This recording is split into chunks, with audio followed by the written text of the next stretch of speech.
Hi, everyone, and welcome to another episode of what we are going to insert here as your favourite podcast, The Property Trio. I'm joined with my two co-hosts, Cate Bakos and David Johnston. Hello, guys. Good to see you, Mike. It's got to be their favourite, right? Has I to hope be. so. Why else would they be tuned in? Well, I'll tell you what they for the will do. moment. They'll tune out if we banter on any longer. That's So I'm true. going to get straight into this episode. No joke cracking. No joke cracking at I all. can't I'll throw help some in after we give some gold first, though, Yeah. right? Okay. We've got to deliver first. So this is your topic, Cate. We're talking about a special type of investment property or owner-occupied property. We're talking about townhouses. It's an episode that stemmed from a listener question from Sally that was a cracker a few weeks back, and it often comes up with your clients, Cate, because many people don't really know what constitutes a townhouse. And like many subsets of units, there's shades of grey, different categories. So today's episode circles in on the question buyers often ask, and more importantly, the things that buyers need to know if they're thinking about a townhouse. So to kick us off, Cate, what is a townhouse? Well, it's generally a property that is a result of a subdivision of an original block of land. And some townhouses have shared driveways, some don't. So occasionally you'll get a situation where the townhouse has been built and it's the only townhouse in its development. So let me illustrate an example for you. Imagine a little skinny Victorian terrace or a cottage that has a street frontage at the front and at the rear. Because back in the day, we had a lot of those blocks where you had access to the rear of the block through the laneway or the street at the back. So let's fast forward 100 years and a developer purchases that.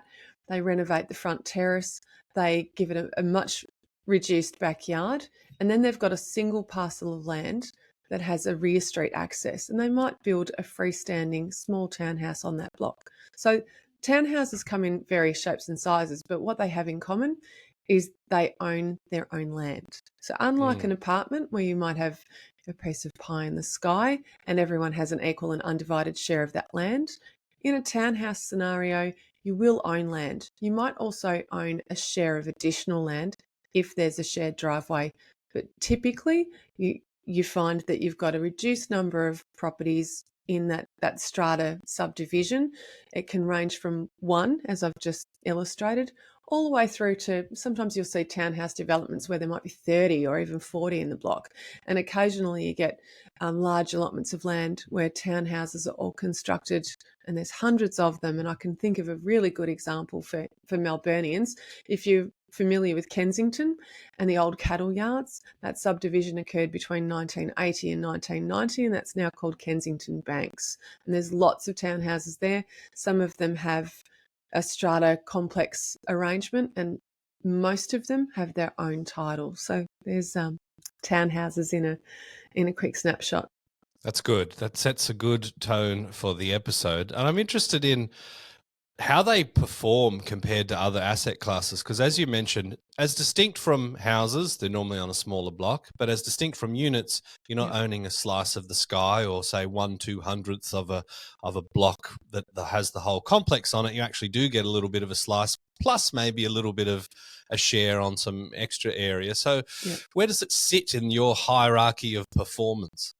Well, as a very gross generalisation, I would typically say in the same suburb, in the same street, a house will outperform. But you can't just look at something as simplistically as that. Sometimes in particular areas, a townhouse will deliver fantastic growth if it's hitting the mark with the demands of the demographic.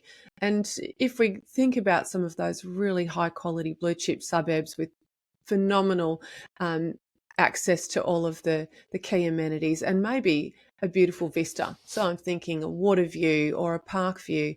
Sometimes those townhouses are so beautifully designed and so superbly located, they can outperform houses in their vicinity.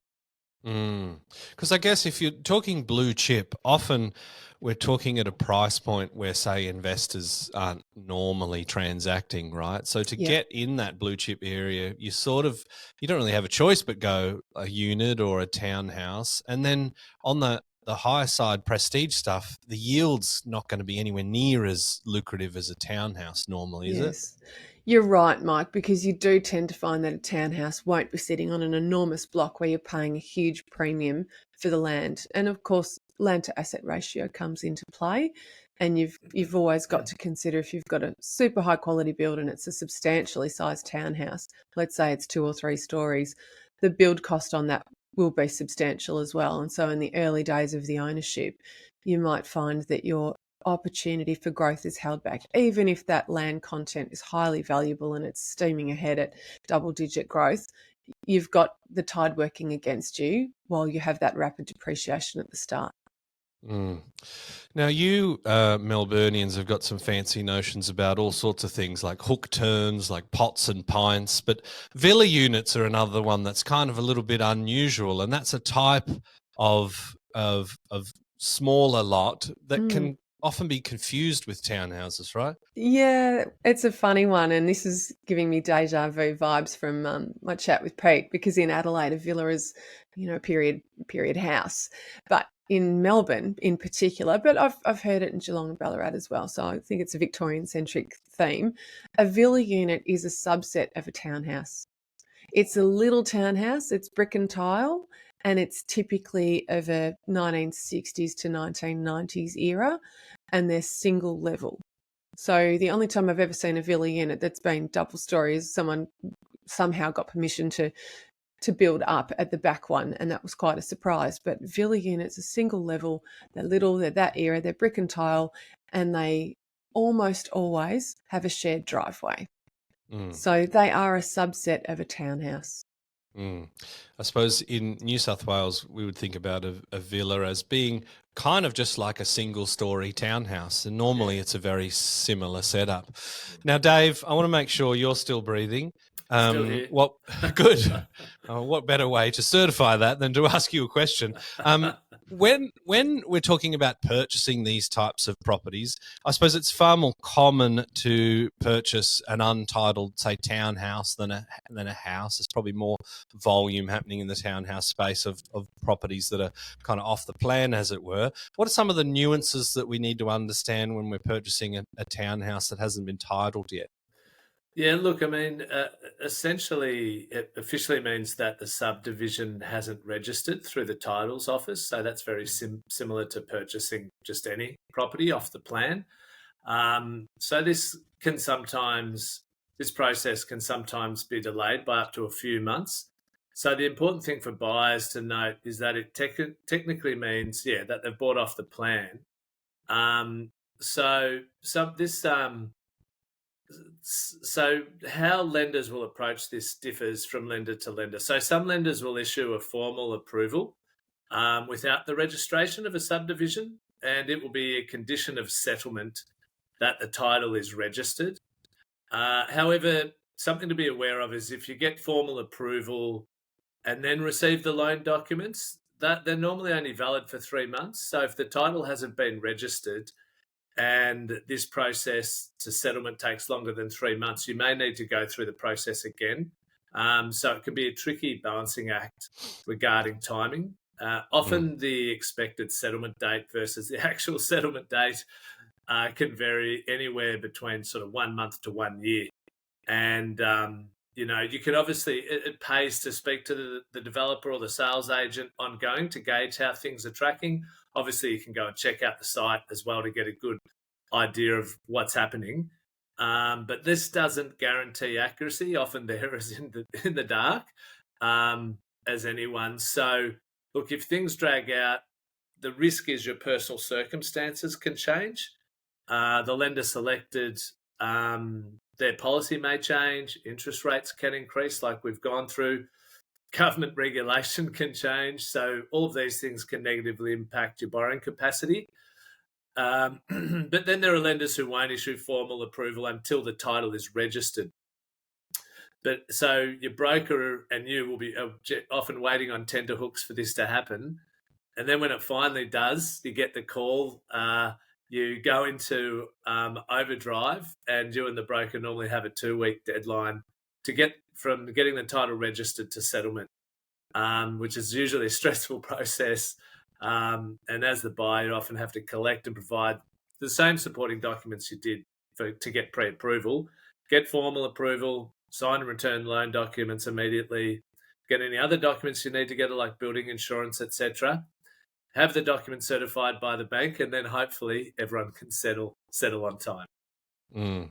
And what does that mean? Let's say if we're an owner occ, what does that mean, Cate, in terms of when you actually kind of get the keys? So obviously, a settlement to take place, there has to be an actual physical legal thing that you're purchasing, right? So Yes. what's the kind of the flow? Well, if you've got a willing vendor, you can move into the property and take occupancy before you take possession. So that means that you'd be going in on what's called a license agreement. So it's like a short-term rental arrangement, although it's very different from a typical residential tenancies lease.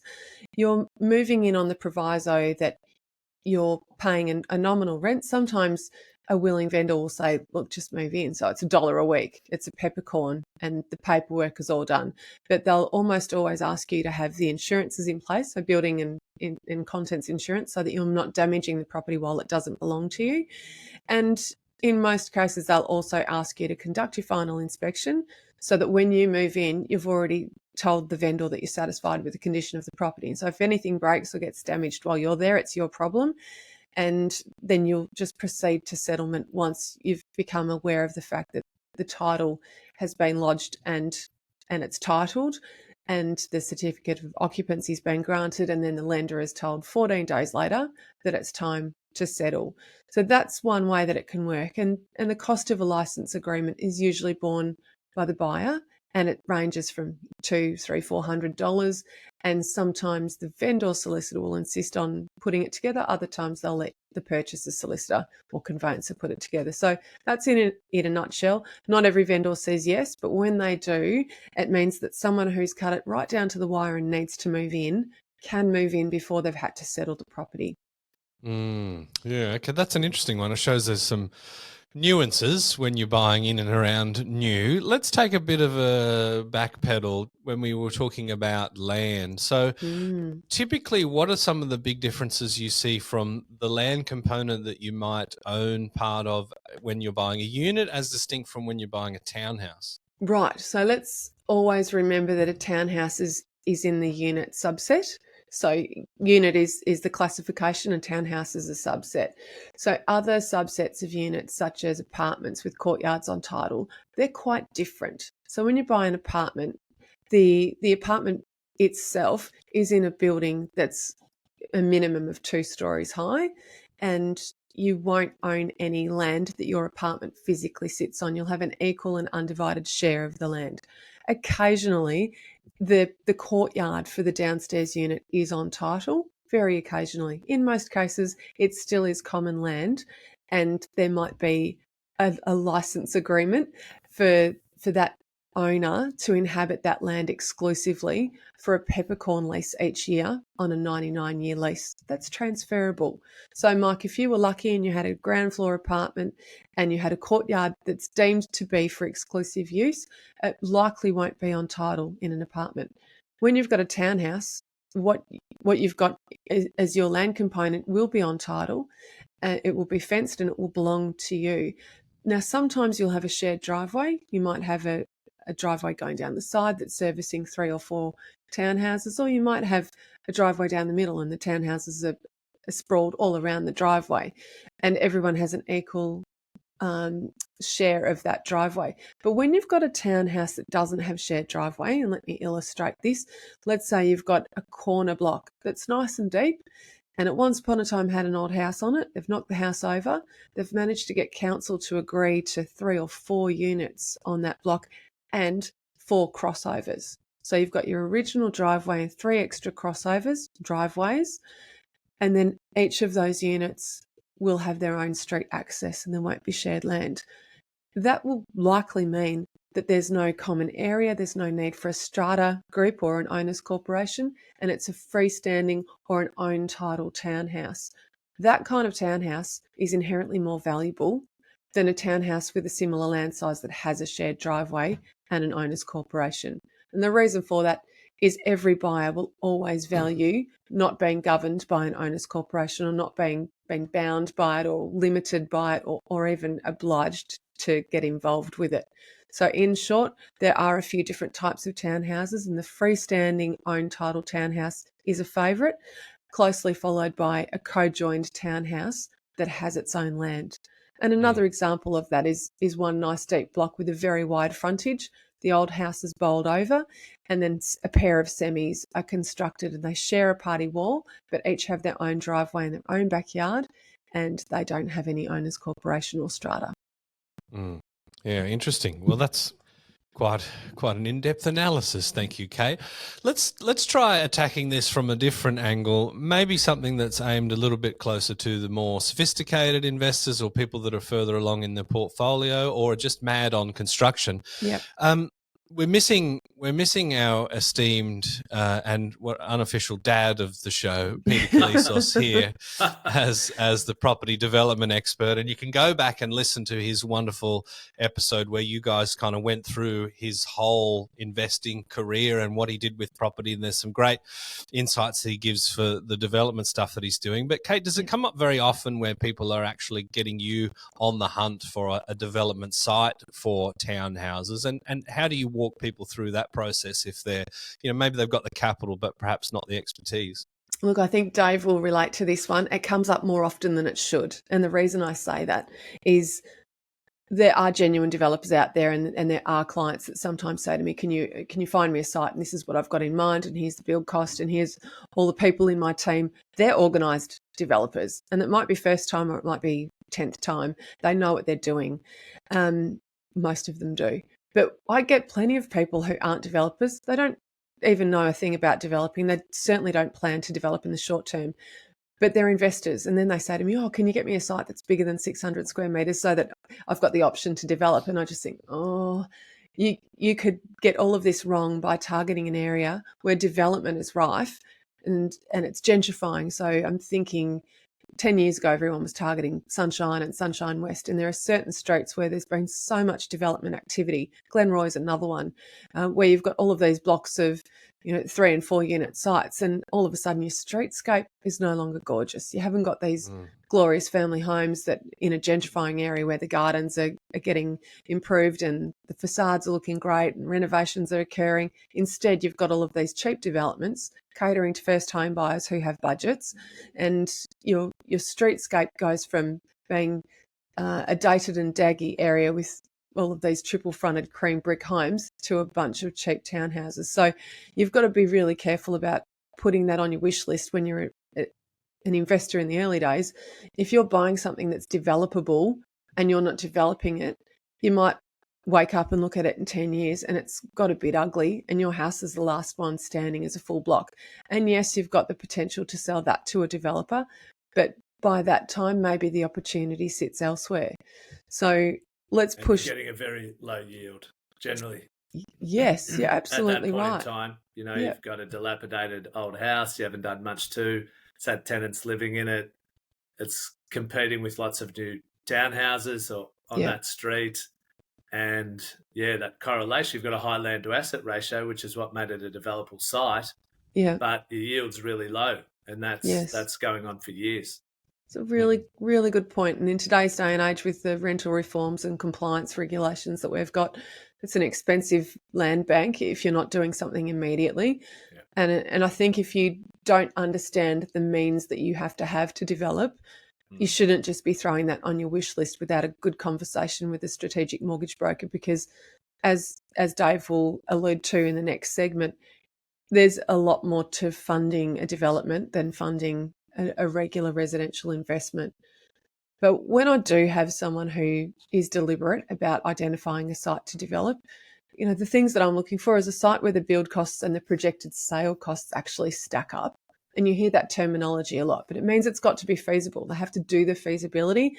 Sometimes as part of their analysis, they'll lean on me for a good idea of what the product that they want to build is going for in today's climate and what sort of volatility that type of product faces. We always want high amenity. There's no point buying a townhouse that's not walking distance to anything. That's the whole point of a townhouse. A local a location where the local planning department will say yes. So it's not just about land size. In fact, land size is such a misnomer. I've seen multiple units on land that people walked away from because they thought it wasn't possible. And I've seen council say no to land that looked like an ideal development site. So it has to be somewhere where the planning department say yes. Not a location that'll be saturated with townhouses. So back to my earlier point, when you're looking at the planning controls, you don't want to buy in an area where everything can be medium density, and then all of a sudden you're in this big townhouse area that has no soul. It's great if you can identify a block or a little part of the street where it's possible, but then the other houses are really gorgeous period houses or character homes. Locations where a quality product will sell well. So if you're just going for an affordable product, you need to make sure that your margins are really under control so that you can get some money out of that project. But if you're looking to make some good margins, you need to go where the market will cater to a quality product. Ideally, if you can get crossovers for each on a corner site or a long block, then you'll ideally have something where there's no shared land, and that will always attract stronger prices. Again, you've got to look at overshadowing. We don't want to be buying something that's missing out on sun, or it has the neighbours looking into the backyard, or frosted windows. That doesn't excite people. Great floor plan. So you need to make sure that the site enables you to have the right footprint to get a great floor plan. And when you're designing your floor plan, family-friendly floor plan, if it's a large family townhouse, if you're looking at one of those semi-detached, you've got to think through who the likely buyers are going to be. What's the demographic calling for? If it's a young family, parents want to have their babies in their bedroom or nursery on the same floor as them. If it's an older family, the parents might want a parents' retreat and be well away from the kids. And if it's potentially looking at downsizes, you need to make sure that there's a bedroom and an ensuite and all of the living space downstairs so that the stairs don't become a problem in later life. And I refer to that as future-proofing your home. Good orientation's ideal. So if you've got a site where people are capturing northerly light, then all power to you, you'll get a better price. And you don't want land that's wasted by awkward easements or setbacks, because if you're having to place your townhouses on a block and you've got more open green space than you need or want, then you're wasting opportunity. And the challenges that people face when they want a subdividable site but don't have the time or energy or resources to build it yet, that they, as I said, they can find themselves falling short of delivering to their strategy when they're trying to achieve something that's not really on their list.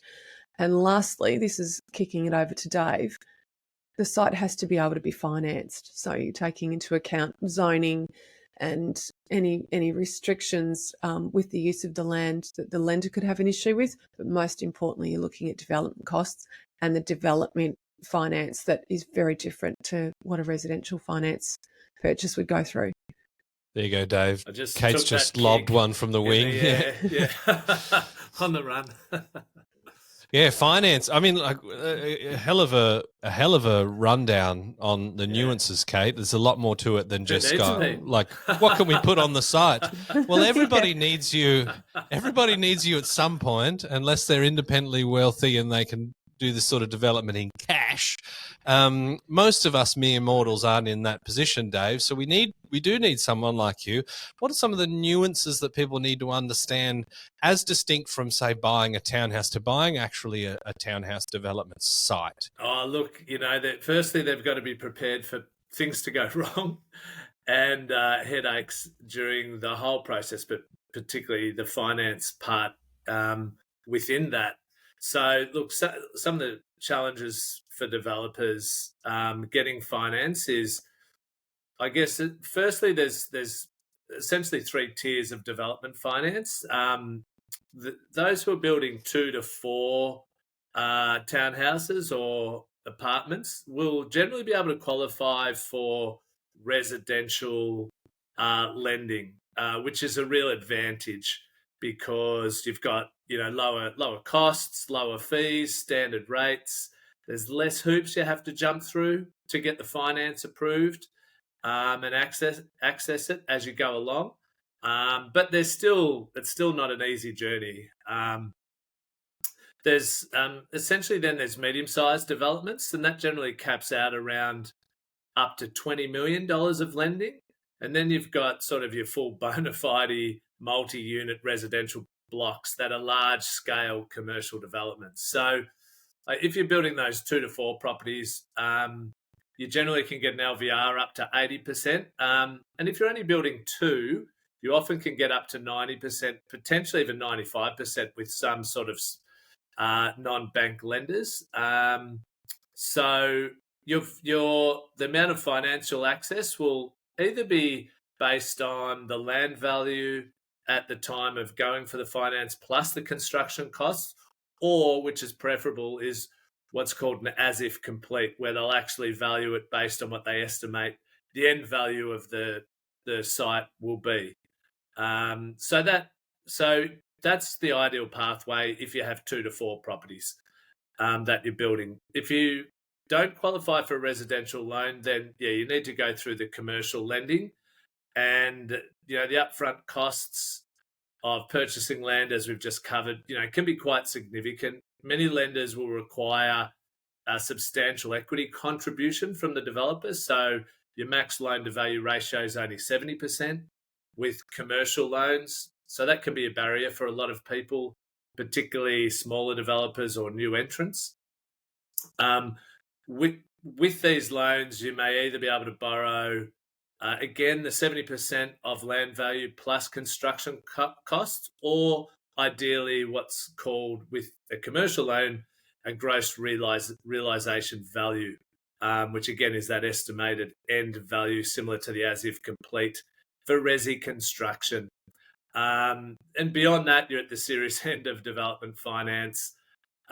So many lenders require in the commercial development space a certain percentage of the project to be pre-sold off the plan sales to demonstrate the market demand to secure the loan.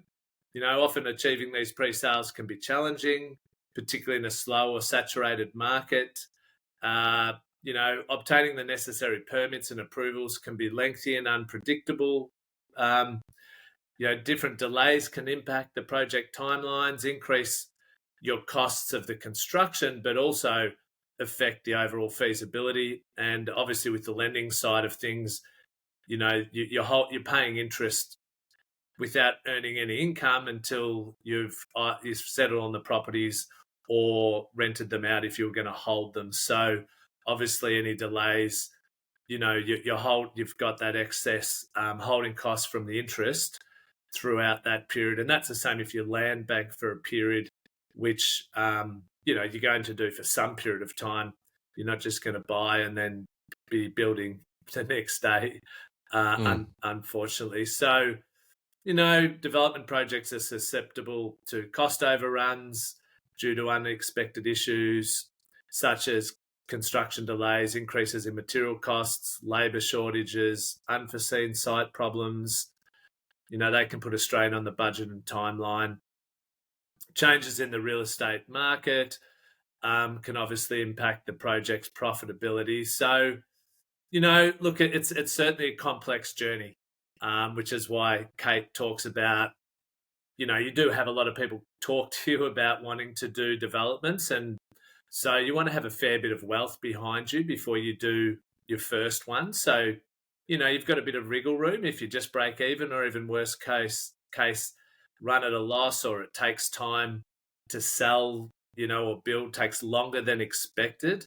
So look, the finance is complex. Even if it's just residential, there will be some bumps along the way. So, hopefully that gives people a high level. And, one of the things we try and do with people who are looking to develop is try to ensure they go in with their eyes wide open.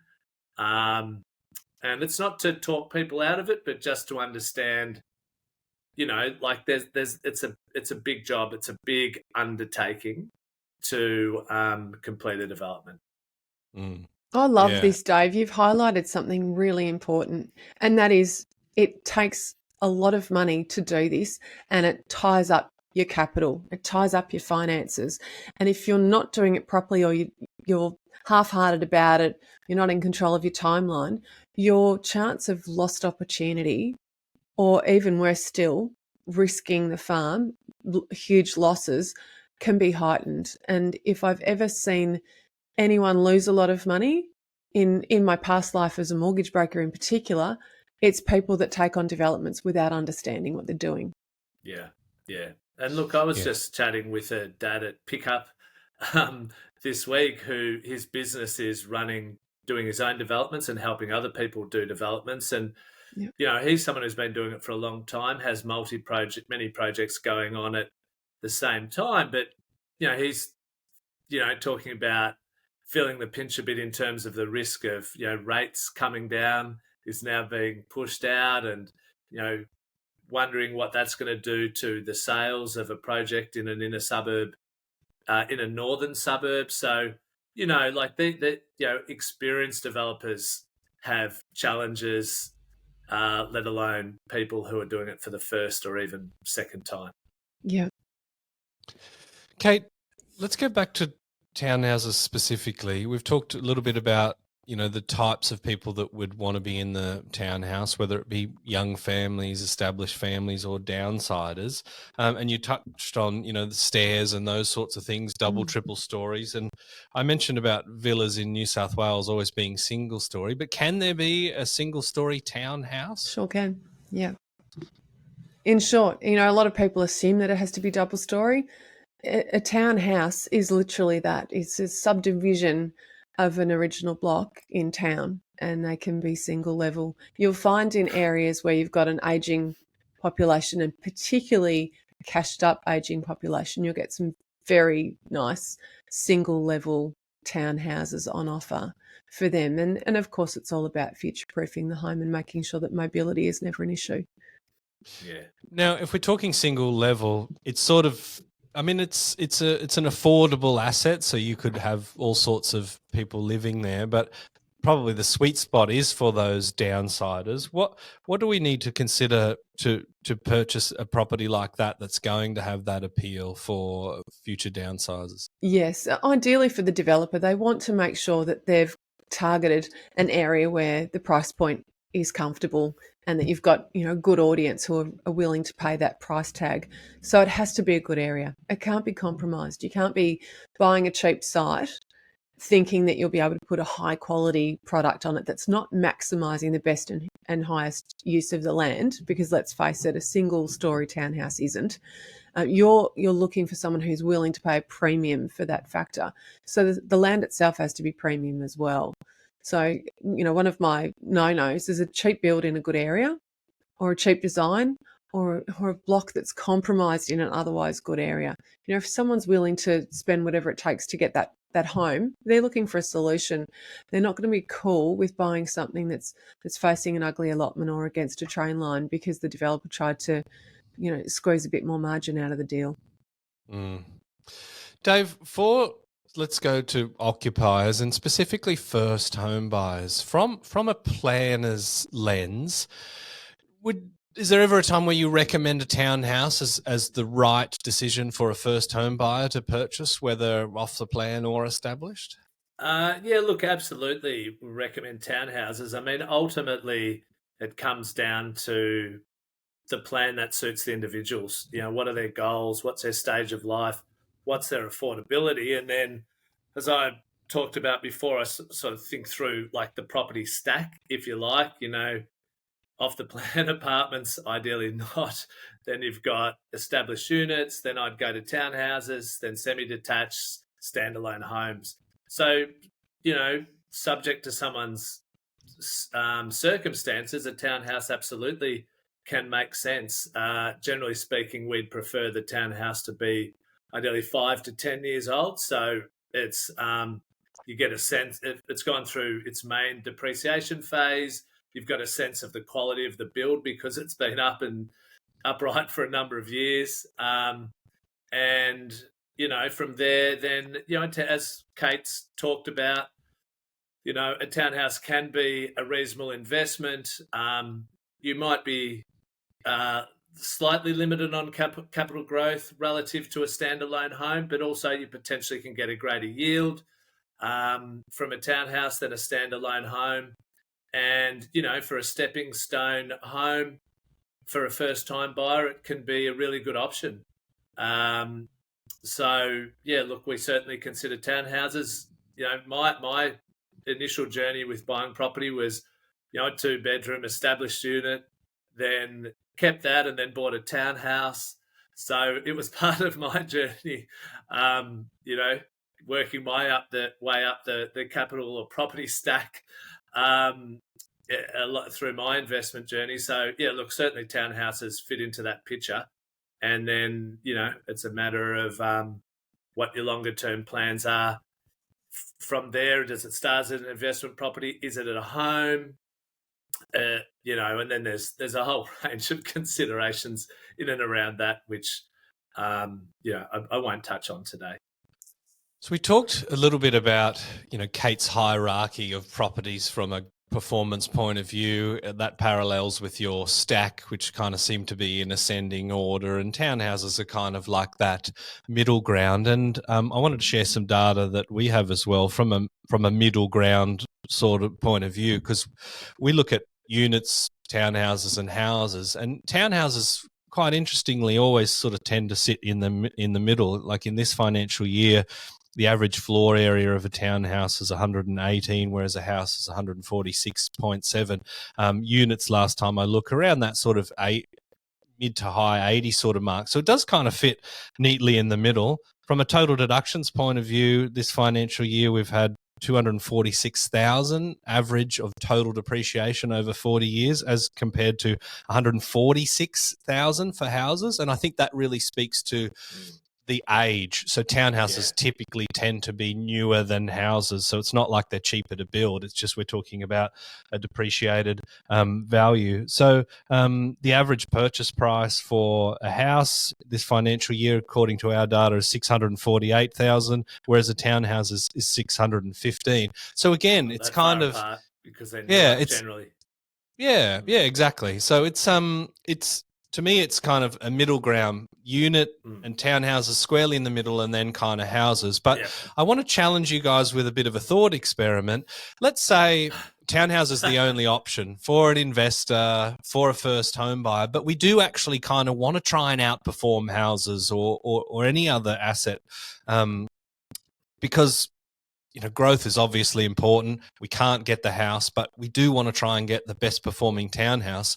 What would that townhouse have to look like, or what boxes do you think it would need to tick to be able to punch up there around the performance we're typically seeing from a house? Good question. I love this one. I see a lot of people that are desperate to get a house, and they just say no way to a townhouse, but their budget and the place that they need to purchase in are not fitting. So for them to buy a house, they'll be compromising. They'll be, you know, on a main road or a train line, or against zoning that's not going to be nice for them, or, you know, in an area that doesn't feel good. And if they were willing to accept the townhouse option, they'll potentially get something that's nicer internally and has a bigger internal footprint if it's double story, and it will be in a better location. And the thing about that house, it doesn't matter how much capital you inject to it over the years, you can't change where it's located. So in that particular situation, I'll always say that the townhouse will outperform, especially if we're talking about a really decent whack of land for that townhouse. So it could be a semi-detached, and it's, instead of being on a traditional 600 block, it might be on a 300 block. But if it's well located and it's where they want to be versus something that's highly compromised, I believe the townhouse will do better, Mike. Nice. Yeah, Dave? look, I agree with everything Cate said. Ultimately, it's your price point and the location that you want to get into that drives the asset type. And so for the reasons Cate said, if that sometimes means a townhouse is going to be a better purchase than, you know, a compromised home, standalone home. And so then, as Cate touched on it, it's the same fundamentals. Ultimately, it's a townhouse with good land to asset ratio. Hopefully it has a good, good courtyard. You know, if you can have its own lock-up garage, be on a great street in that location, it's ticking those same, have a really good floor plan, good natural light, ideal orientation, it's it's ticking those other fundamentals of whether it's a home, a standalone house, or a townhouse or a unit. That's what you're looking for. Excellent. Well, it's nice to know that it can absolutely be done. Now it's time for our gold nuggets. Now it's time for us to go mining for our gold nugget property tip of the day. I want to chat about bedroom count in a townhouse, because all too often I see people going for a certain minimum number of bedrooms in the wrong location, and they'll find a townhouse that delivers it, but it's been cramped. And so the developer has known that by putting in that third or fourth bedroom, they'll be catering to a market that has that as a minimum requirement. However, if the bedroom sizes are too small, and worse still, if the proportionality of the property doesn't feel right, so in other words, we've got 4 bedrooms but insufficient living space, then you've got to ask yourself the question, have you potentially bought a lemon? Townhouses will generally be newer. And so if you've got plans to reconfigure or to get a builder through, you could be overcapitalising. It's often not a good option for someone buying a townhouse to be thinking about changing it internally. So ask yourself, should I be looking in a different area with lower land values that enables me to get the number of bedrooms and living space that I need? Or am I happy to make those compromises and have maybe one less bedroom to be in the location that I'm targeting? That's a good one, because I think bedrooms are often, they're a valuation comparable sort of bonus, right? Yeah. Like if you can jam in a third, on paper the valuer's got to find comparables that are 3 bedrooms, but jamming in is the issue, right? Like, does it actually fit functionally within the property? Because eventually, you need to look at what its value is to somebody else, and they might be kind of a little bit frightened by the fact that this is an afterthought rather than part of the initial plan, if it's right? just a play for extra profit, it feels awful. Yeah, small bedrooms, don't they? When it comes to selling it, it'll put people, and if it's being tenanted as well. So it might help with your valuations, getting finance, but your actual capital growth and sale price might be hindered.